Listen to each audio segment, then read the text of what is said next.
There was one flight attendant at 1R. That flight attendant is hospitalized, and she was pinned by one of the evacuation slides that deployed inside of the aircraft. There is one flight attendant at the 2R door.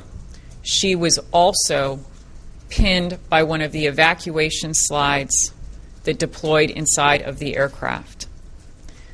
She was hospitalized. She broke a bone in her lower leg. She's been released, and she was interviewed by our investigators. There was one flight attendant at 3R, and that flight attendant was hospitalized.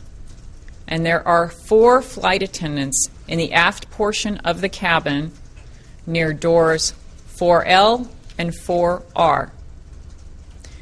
3 of those flight attendants and their seats were ejected from the aircraft.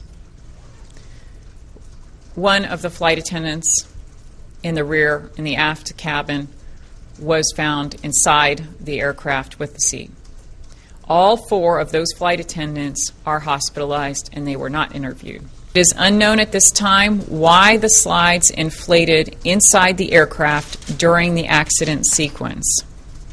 The manufacturer of those slides has offered assistance to our investigators, and we will be retaining the slides for evaluation and testing. At around the same time,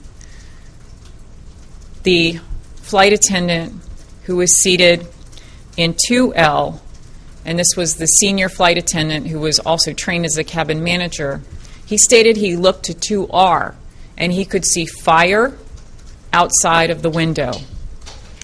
He sent the flight attendant who was sitting with him at 2L up to the front of the cabin to let them know that there was fire and that they needed to evacuate.